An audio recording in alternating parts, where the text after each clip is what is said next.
തട്ടിപ്പിന്റെ സ്വന്തം നാടാകുന്നു ഇപ്പോൾ കേരളം. ആട് മാഞ്ചിയം തൊട്ട് നാനോ ഫ്ലാറ്റ്, വെള്ളിമൂങ്ങ, സ്വർണ്ണച്ചേന, ജിലേബി സ്വാമി, സന്തോഷ് മാധവൻ മുതൽ ടോട്ടൽ ഫോർ യു, ടൈക്കൂൺ, ആപ്പിളടെ, മണി ചെയിൻ, സോളാർ വരെ വിവിധ ഇനം തട്ടിപ്പുകളുടെ കഥകൾ ദിവസം പ്രതി മാധ്യമങ്ങളിൽ നിറയുമ്പോഴും ഇതിനെക്കുറിച്ച് എല്ലാം അറിഞ്ഞിട്ടും പ്രബുദ്ധരായ മലയാളികൾ പിന്നെയും എങ്ങനെ പുതിയ തട്ടിപ്പുകളിൽ ചെന്ന് ചാടുന്നു? വിരുദ്ധരാണെന്ന് സ്വയം അഭിമാനിക്കുന്ന മലയാളികളെ കബളിപ്പിക്കുന്നത് മറ്റ് സംസ്ഥാനക്കാരൊന്നുമല്ല, അതിവിരുദ്ധരായ മലയാളികൾ തന്നെയാകുമ്പോൾ അവർ ബുദ്ധിമാനായ മലയാളിയെ എങ്ങനെയാണ് ചൂഷണം ചെയ്യുന്നത്? ഞങ്ങൾക്കും പറയാനുണ്ട് ഈ ആഴ്ച, കേരളം ദൈവത്തിന്റെ സ്വന്തം നാടോ തട്ടിപ്പിന്റെ സ്വന്തം നാടോ?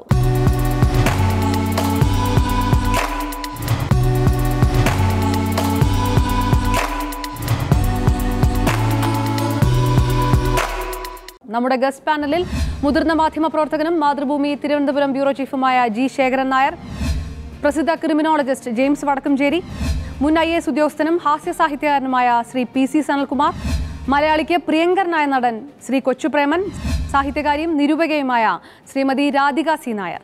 അതോടൊപ്പം പ്രേക്ഷകരും ചേരുന്നു. ഇത്തവണ ഞങ്ങൾക്കും പറയാനുണ്ട്. അതിഥികളിലേക്ക് പോകുന്നതിന് മുമ്പ് ആദ്യം പ്രേക്ഷകരിലേക്ക്. ഒരുപാട് തട്ടിപ്പുകൾ എല്ലാ ദിവസവും വരുന്നു. സോളാറിൽ വരെ ചെന്ന് എത്തി നിൽക്കുന്നു. പിന്നെയും മലയാളി തട്ടിപ്പിൽ വിടുന്നു. എന്ത് തോന്നുന്നു? ഇതിൽ ആരാണ് തെറ്റുകാർ?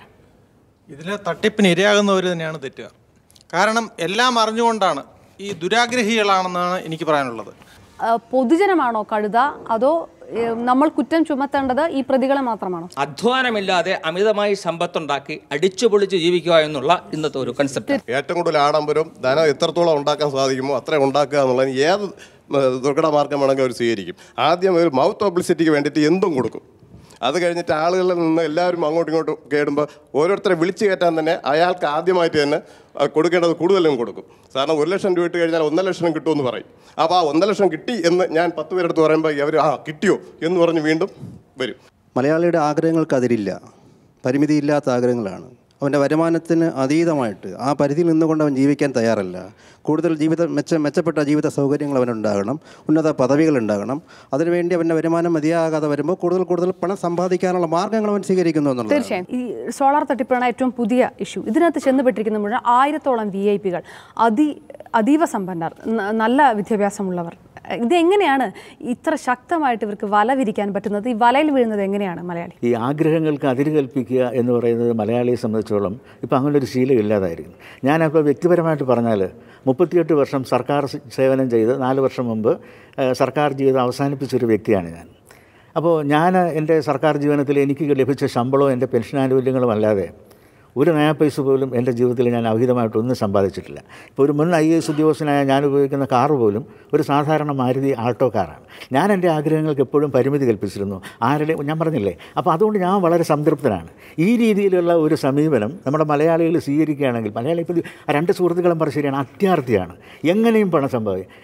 നമ്മളൊരു ചൊല്ലി കേട്ടിട്ടില്ലേ, അമ്മാവ ഞാൻ നന്നാവില്ല, എന്നെ തല്ലണ്ടെന്ന് പറഞ്ഞിട്ടില്ലേ?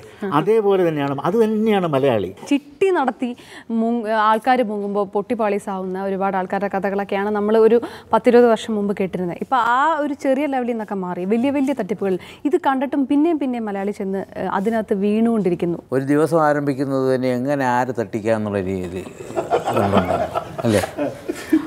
അപ്പോൾ നമ്മൾ ഓരോ ചുവട് വയ്ക്കുന്നതോറും ഇവിടെ തട്ടി വീഴും, ഈ തട്ടിപ്പിൽ വീഴും എന്നുള്ള ഒരു ചിന്ത നമ്മുടെ മനസ്സിലുണ്ടെങ്കിൽ ഒരു പരിധിവരെ ഇതിൽ നിന്ന് മാറി നിൽക്കും. പക്ഷേ വീഴുമ്പോഴും അവിടുന്ന് നമ്മളെ രക്ഷപ്പെടുത്താൻ വരുന്നവനും വേറൊരു തട്ടിപ്പിലേക്ക് വേണ്ടിയിട്ടായിരിക്കും പോകുന്നത്. നല്ല ബുദ്ധിയുണ്ടെന്ന് സ്വയം പറയുന്ന മലയാളി മാത്രം എന്തുകൊണ്ട് ഏറ്റവും കൂടുതൽ തട്ടിപ്പിനകത്ത് ചെന്ന് വിടുന്നു? അതും തട്ടിപ്പല്ലേ. നമ്മൾ മറ്റുള്ളവരെ ധരിപ്പിക്കുകയല്ലേ നമുക്ക് നല്ല ബുദ്ധിയാണെന്ന്, മറ്റ് ആൾക്കാരെയൊക്കെ ധരിപ്പിക്കുകയല്ലേ. നമ്മൾക്ക് ബുദ്ധിയുണ്ട്, ഞങ്ങൾ കേരളീയർ ഭയങ്കര ബുദ്ധിമാന്മാരാണ് എന്ന് പറയുമ്പോൾ മറ്റുള്ളവരെ തട്ടിക്കുന്നതല്ലേ. പക്ഷെ ഓരോ തവണയും ഓരോ വർഷം കഴിയുന്നതോറും ഈ തട്ടിപ്പിൻ്റെ വ്യാപ്തി, എമൗണ്ടിൻ്റെ ഇതെല്ലാം കൂടി വരികയാണ്. എങ്ങനെ നോക്കി കാണണം? മലയാളി കൂടുതൽ പറ്റിക്കപ്പെടാൻ റെഡി ആയിക്കൊണ്ടിരിക്കുന്ന പോലെ തോന്നുന്നു. കൂടുതൽ മാധ്യമങ്ങളിൽ വാർത്തകൾ വരുന്നുണ്ട്. പക്ഷേ എന്നിട്ടും തട്ടിപ്പിൻ്റെ കഥകൾ പുതിയ ശൈലികളിൽ, പുതിയ രൂപത്തിൽ അവതരിപ്പിക്കപ്പെടുന്നു. ഇപ്പോൾ സനൽകുമാർ പറഞ്ഞു തട്ടിപ്പിൻ്റെയും നിഷ്കളങ്കതയും 2 മുഖം മലയാളിയുണ്ട്. നിഷ്കളങ്കതയില്ല. ഇപ്പോൾ തട്ടിപ്പ് മാത്രമേ ഇപ്പോൾ മലയാളിയുടെ ഇതിനകത്തുള്ളൂ. ഇത്രയധികം വാർത്തകൾ വരുന്നതെല്ലാം വന്നിട്ട് നമ്മൾ വീണ്ടും അതിലേക്ക് ചെന്ന് ചാടുന്നത് എന്താ? ശരീരം അനങ്ങാതെ ജോലി ചെയ്യാതെ സുഖത്തോടുകൂടി ജീവിക്കണം. ഇന്നത്തെ യുവതലമുറയുടെ ഒരു മുദ്രാവാക്യം അതാണ്. സ്ത്രീകളെ സംബന്ധിച്ചിടത്തോളം ഇൻസ്റ്റാൾമെൻറ്റിൽ തുണി വാങ്ങാൻ വരുന്നവരുടെ 5-10 രൂപ അവർ തട്ടിച്ച് മുങ്ങി. ഈ രീതിയിലൊക്കെയുള്ള മാക്സിമം വെട്ടിപ്പിൽ പെടുകയായിരുന്നു മലയാളി വീട്ടമ്മമാർ. ഇപ്പോൾ അതെല്ലാം മാറി. അതിനേക്കാളൊക്കെ ഒരുപാട് ഉപരിയായി. ഒരു സ്വർണ്ണച്ചേന കുഴിച്ചെടുത്ത് തരാമെന്ന് പറഞ്ഞാലും ആയിരങ്ങൾ മുടക്കാൻ വീട്ടമ്മമാർ റെഡിയാണ്. സ്ത്രീകൾ കൂടുതൽ പറ്റിക്കപ്പെടുന്നു. പ്രത്യേകിച്ചും സ്ത്രീകൾക്ക് കുടുംബത്തിനകത്ത് സാമ്പത്തികമായ സുരക്ഷിതത്വം കുറവായിരിക്കും. ജോലിക്ക് പോകുന്ന സ്ത്രീകളല്ലെങ്കിൽ പോകുന്നവർക്ക് പോലും ഒരുപക്ഷെ വീട്ടിനകത്ത് അത്രയും തന്നെ സാമ്പത്തികമായ സുരക്ഷിതം ഉണ്ടാവണമെന്നില്ല. അപ്പോൾ അവരെ സംബന്ധിച്ച് പെട്ടെന്ന് കുറച്ച് കാശ് കയ്യിൽ, ഭർത്താവ് ഇപ്പോൾ മക്കളുടെ കല്യാണം ഉണ്ടാവും, എനിക്കെന്തെങ്കിലും കൊടുക്കണം എന്നുള്ള തോന്നലുണ്ടാകുന്ന അമ്മമാരുണ്ടാവാം. മറ്റ് സ്ത്രീകളെ പോലെ നടക്കണമെന്ന് അത്യാർത്ഥിയുടെ സ്ത്രീകളുണ്ടാവാം. അപ്പോൾ അങ്ങനെയുള്ള സ്ത്രീകളെ സംബന്ധിച്ച് ഇത്തരം കാര്യങ്ങൾ വരുമ്പോൾ പെട്ടെന്ന് കുറച്ച് കാശ് കിട്ടുന്നത് ഭർത്താവ് അറിയാതെ അല്ലെങ്കിൽ വീട്ടുകാരറിയാതെ കുറച്ചുകൂടി നന്നായിട്ട് നമ്മുടെ ജീവിതം മെച്ചപ്പെടുത്താൻ ഒരു വാസ്തവത്തിൽ ചിലപ്പോൾ നല്ല മനസ്സുകൊണ്ട് തോന്നുന്നതായിരിക്കും. പക്ഷേ അങ്ങനെയുള്ള അങ്ങനെയുള്ള സ്ത്രീകളാണ് പറ്റിക്കപ്പെട്ട് പോകുന്നത് പലപ്പോഴും. എല്ലാ ആളുകളും വിചാരിക്കുന്നത് ഞാൻ പറ്റിക്കപ്പെടില്ല എന്നൊരു ബോധം മലയാളികളുടെ ഉള്ളിലുണ്ട്. എനിക്കും ഒന്നും പറ്റില്ല, മറ്റുള്ളവർക്ക് പറ്റി, പക്ഷേ ഞാൻ ഭയങ്കര ഈ അതിബുദ്ധിയുടെ ഒരു പ്രശ്നം തന്നെയാണ്. എനിക്ക് പറ്റില്ല, അല്ലെങ്കിൽ ഇത് കിട്ടുന്നത് ആദ്യം എനിക്ക് കിട്ടിയിട്ട് ബാക്കിയുള്ളവർ പറ്റിക്കപ്പെട്ട് പോയേക്കാം, ഞാനായിരിക്കും ആദ്യത്തെ കിട്ടുന്ന ഉപഭോക്താവ് എന്നുള്ള വിചാരം കൂടി ഉണ്ടാവാം ഇതിനകത്ത്. സ്ത്രീകളെ പറ്റിക്കാൻ എളുപ്പമാണോ അതോ സ്ത്രീകളാണോ പറ്റിക്കുന്നത് കൂടുതൽ? സ്ത്രീയോ പുരുഷനോ എന്നുള്ളത് ഉപരി ഇതൊരു തട്ടിപ്പിൽ എല്ലാവരെയും എഫക്റ്റ് ചെയ്യുന്നുള്ളൊരു കാര്യമാണ്. പറ്റിക്കാൻ നിൽക്കുന്നവരിൽ സ്ത്രീകൾ മുൻപന്തിയിൽ വരുന്നു. അതാണ് പുതിയ വാർത്തകളും പുതിയ ആരോപണങ്ങളും. എന്ത് തോന്നുന്നു? പറ്റിക്കാൻ മാത്രമല്ല, ശരിക്കും പറഞ്ഞാൽ പറ്റിക്കപ്പെടാനും മാഡം പറഞ്ഞ പോലെ ഭയങ്കര എളുപ്പമാണ് സ്ത്രീകളെ. ഇത്തരം ക്രൈംസ് നടക്കുമ്പോൾ ബ്രെയിൻ ഹെഡ് സ്ത്രീയാണെന്ന് കരുതുന്നോ പുരുഷനാണെന്ന് കരുതുന്നു? ബ്രെയിൻ ഹെഡായിട്ട് പിറകെ നിന്നിങ്ങനെ പ്രവർത്തിക്കാൻ അതിനൊരു പുരുഷൻ വേണ്ടി വരും. സ്ത്രീയെ ഒരു ബലഹീനതയായിട്ട് കണക്കാക്കി ഉപയോഗപ്പെടുത്തുകയാണ് ചെയ്യുന്നത്. ഇതിൻ്റെ ഒരു മനഃശാസ്ത്രം എന്താണ്? ആരുടെ ഭാഗത്താണ് കുറ്റം? മലയാളികൾ തട്ടിപ്പിന് ഇരയാകുന്ന മേഖലകളൊന്നും എഴുതി നോക്കിയപ്പോൾ 160 എഴുതി കഴിഞ്ഞപ്പോൾ ഞാൻ നിർത്തി. കാരണം 160 മേഖലകളിൽ മനുഷ്യൻ പറ്റിക്കപ്പെടുന്നു കേരളത്തിൽ. അത് എഴുതിയപ്പോൾ ഞാൻ പിന്നെ നിർത്തണ്ടെന്ന് കരുതി, ഇത് കണ്ടിന്യൂ ചെയ്യേണ്ടെന്ന് കരുതി. നമുക്കറിയായിരിക്കും. കാരണം ഈ ഭക്ഷണത്തിൽ എന്നെ പറ്റിക്കുകയാണ്, തട്ടിപ്പാണ്. കാരണം എനിക്ക് മീൻ വാങ്ങിച്ചാൽ അതിനകത്ത് തട്ടിപ്പാണ്. കാരണം ഇങ്ങനെ നിറച്ച് പൊന്തുകയാണ് മീൻ വെച്ചിട്ട്. ഈ നെയ്മീൻ 700 രൂപ കൊടുത്ത് വാങ്ങിച്ചാണ് എൻ്റെ സുഹൃത്ത്, നിറച്ച് പൊന്തെടുത്ത് കളയേണ്ടി വന്നു. അതുപോലെ പച്ചക്കറിയിൽ, പഴവർഗ്ഗങ്ങളിൽ, പരസ്യങ്ങളിൽ, വിവാഹത്തിൽ, ലൈംഗികതയിൽ, ആധ്യാത്മികതയിൽ ഒരു പത്രമൊക്കെ എടുത്തു കഴിഞ്ഞാൽ നിങ്ങളുടെ പ്രശ്നം എന്തുമാകട്ടെ ഇങ്ങോട്ട് വന്നേക്കാനാണ് പറയണേ. ആശുപത്രിയിൽ, ലാബറട്ടറിയിൽ, ഇലക്ഷൻ സമയത്ത് ഇലക്ഷൻ മാനിഫെസ്റ്റോ, 2 ലക്ഷം പേർക്ക് തൊഴിൽ, തട്ടിപ്പ്. അങ്ങനെ നോക്കുമ്പോഴേ നിക്ഷേപ തട്ടിപ്പ് എന്ന് പറയുന്നത് ഈ തട്ടിപ്പുകളുടെ ഒരു ചെറിയ ഒരു ഭാഗം എന്ന് മാത്രമേ ഉള്ളൂ. ചുമ്മാതിരുന്നാൽ 1 ലക്ഷം രൂപയ്ക്ക് 10 ലക്ഷം തരുമെന്ന് പറയുമ്പോൾ എങ്ങനെയാണ് ഈ 1 ലക്ഷം രൂപ കൊണ്ടിടാൻ എന്താണ് മലയാളിയെ പ്രേരിപ്പിക്കുന്നത്? എന്താണെന്ന് വെച്ച് കഴിഞ്ഞാൽ ഇതിന് ക്രിമിനോ ഇക്കണോമിക്സ് എന്ന് പറയുന്ന ശാസ്ത്രശാഖയുണ്ട്. അതിനകത്ത് അവർ പറയുന്നത് ഈ ഡിമാൻഡ് ആൻഡ് സപ്ലൈ, ഡിമാൻഡ് എവിടെയുണ്ടോ അവിടെ സപ്ലൈ ചെയ്യും. അപ്പോൾ ഡിമാൻഡ് എന്ന് പറഞ്ഞു കഴിഞ്ഞാൽ ഇപ്പോൾ തൊഴിൽ മേഖല ഡിമാൻഡ് കൂടുതലുണ്ട്, ഉടനെ തന്നെ പലതരം തൊഴിലുകളാണ് വരികയാണ്. ഈ നിക്ഷേപത്തിൻ്റെ കാര്യം ചില ആളുകളുടെ കയ്യിൽ പണമുണ്ട്, പല ആളുകളുടെ കയ്യിലും കള്ളപ്പണമുണ്ട്. അപ്പോൾ ഈ നമ്മൾ വലിയ നിക്ഷേപ കമ്പനികളൊക്കെ എടുത്താൽ, ഇപ്പോൾ ഒരു കാലത്ത് നമുക്ക് ഇവിടെ കണ്ടമാനം ബ്ലേഡ് കമ്പനികളൊക്കെ ഉണ്ടായിരുന്നല്ലോ, അതിനകത്തൊക്കെ ഇടുന്ന പണത്തിൽ കണ്ടമാനം പണം ഈ കള്ളപ്പണം. ഒരു ഇൻപുട്ട് ഔട്ട്പുട്ട് തിയറി എന്ന് പറഞ്ഞൊരു തിയറി ഉണ്ട്. അതായത് നമ്മൾ ഇടുന്ന രൂപയ്ക്ക് ഔട്ട്പുട്ട് നോക്കും. ഔട്ട്പുട്ട് നോക്കുമ്പോൾ 1 ലക്ഷം രൂപ ഇടുന്നു, എനിക്ക് 2 ലക്ഷം രൂപ കിട്ടുമല്ലോ. ഔട്ട്പുട്ട് കൂടുതലാണെങ്കിൽ തീർച്ചയായിട്ടും അതിനകത്ത് ആകർഷിക്കാനുള്ള സാധ്യത കൂടുതലുണ്ട്. ഈ ലോട്ടറി എടുക്കുമ്പോൾ ലോട്ടറി എടുക്കുമ്പോൾ ആളുകൾക്കറിയാം ചിലപ്പോൾ എനിക്ക് കിട്ടൂലെന്ന്, പക്ഷേ എന്നാലും ആളുകൾ എടുക്കുകയാണ്. ആ ഗാംബ്ലിംഗ് അഡിക്ഷൻ എന്ന് പറയുമ്പോൾ ഈ തട്ടിപ്പിൻ്റെ ഒരു അഡിക്ഷൻ പല ആളുകളിലും ഉണ്ടെന്നുള്ളതാണ് ഒരു യാഥാർത്ഥ്യം. എന്ത് പുതിയ വ്യവസായം വന്നാലും ക്ലച്ച് പിടിക്കാൻ കേരളത്തിൽ ബുദ്ധിമുട്ടാണെന്ന് വർഷങ്ങളായ ആൾക്കാർ പറഞ്ഞുകൊണ്ടിരിക്കുന്നു. പക്ഷേ എന്ത് പുതിയ ആശയം വന്നാലും അത് ഒരു ചോദ്യം ചെയ്യാതെ കൈനീട്ടി സ്വീകരിക്കാൻ മലയാളിക്ക് മടിയില്ല. അത്ര കോമൺ സെൻസിലാണ് ഇതായി മാറുന്നു നമ്മുടെ പ്രബുദ്ധരായ കേരളീയർ. മലയാളിക്ക് അങ്ങനെ ഒരു കോമൺ സെൻസ് ഇല്ല എന്ന് തന്നെ. കാരണം ഞാൻ ഒരു കാര്യം പറയാം, ഇവിടെ ഇപ്പോൾ ഏറ്റവും കൂടുതൽ പണം ഉണ്ടാക്കിയത് ആയുർവേദത്തിൽ കൂടിയാണ്, അല്ലെങ്കിൽ അതുപോലെയുള്ള കാര്യം അല്ലേ. ഇപ്പം ഞാൻ ആരുടെയും പേര് പറയുന്നില്ല, അങ്ങനെ പണം ഉണ്ടാക്കിയ ഒരാളൊരു വലിയ അത്ര കോടിയുടെ ഒരു വീട് വെച്ചു, അത് നമുക്കറിയാമല്ലോ. വേണ്ട, എയ്ഡ്സിന് മരുന്നുണ്ടെന്ന് പറഞ്ഞു, നമുക്കൊക്കെ അറിയാം. ഇതിൽ പോയി വീടുകയാണ്. ബൈപ്പാസ് കൂടാതെ, സർജറി കൂടാതെ നമുക്ക് ചികിത്സിച്ച് ഭേദമാക്കുക എന്ന് പറഞ്ഞാൽ അതിന് ഔഷധം കുറിച്ച് കൊടുത്തിട്ട് അതിൽ പൈസ ഉണ്ടാക്കി. വേണ്ട, ഏറ്റവും ഒടുവിൽ വയസ്സന്മാരെയും ചെറുപ്പക്കാരെയും ഒരേപോലെ കളിപ്പിക്കുകയാണ് ഒരു പ്രത്യേകതരം ഗുളിക. പേരൊന്നും പറയുന്നില്ല. ഈ ഗുളിക കഴിച്ചാൽ ധാതുശക്തി വർദ്ധിക്കും, അല്ലെങ്കിൽ എന്തോ അത്ഭുതകരമായ നമ്മൾ പറഞ്ഞിട്ട് എത്ര ആൾക്കാരാണ് ഈ ഭയങ്കരമായിട്ട് ഈ കൂടിയ വില കൊടുത്ത് ഈ മരുന്ന് വാങ്ങിച്ചിട്ട് ഒരു പ്രയോജനം ആരെങ്കിലും പുറത്ത് പറയുമോ? ഇല്ല. അപ്പോൾ കേരളീയനെ സാർ പറഞ്ഞ പോലെ രോഗത്തിൻ്റെ പേര് കളിപ്പിക്കാം, ഞാൻ പറഞ്ഞ ഭക്ഷണത്തിൻ്റെ പേര് കളിപ്പിക്കാൻ വളരെ എളുപ്പമാണ്.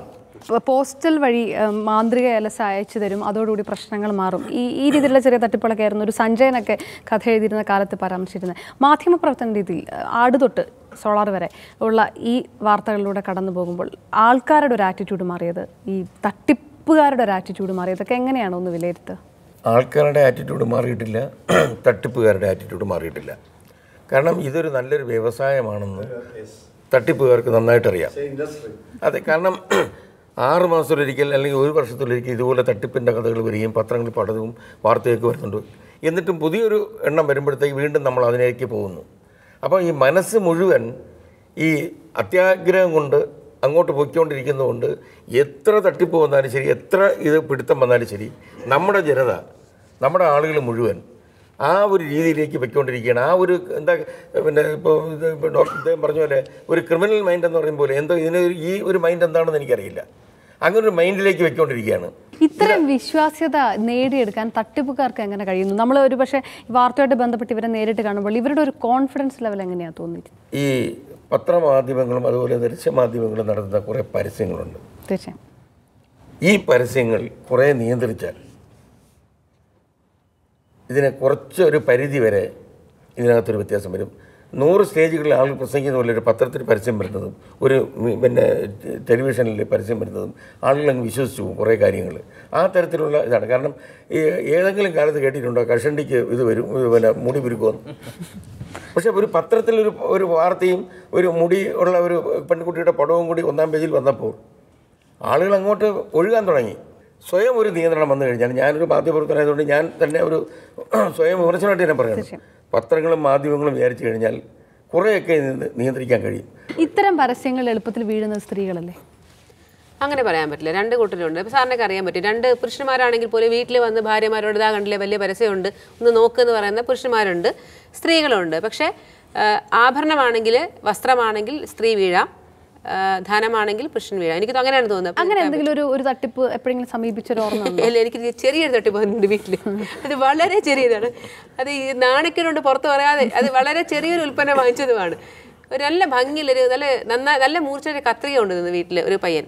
അപ്പം എൻ്റെ എന്നെ തൊട്ട് മുറ്റത്ത് ഞാൻ വളരെ മനോഹരമായി നട്ട് അമ്മയൊക്കെ പരിപാലിച്ച് വളർത്തിയ ഒരു മാവിൻ്റെ കൊണ്ടവൻ കണ്ടിച്ച് കാണിച്ചു. ഇതിട്ട് മീനിൻ്റെ പാല് മുറിക്കാം, മറ്റേത് ചെയ്യാം, ഫ്ലവർ അറേഞ്ച് ചെയ്യാൻ കുറേ ഇത് തന്നെ. അപ്പോൾ ഞാൻ അതിൽ അറിയാതെ ആകൃഷ്ടയായിപ്പോയി. അപ്പോൾ കൊള്ളാലോ വിചാരിച്ചു.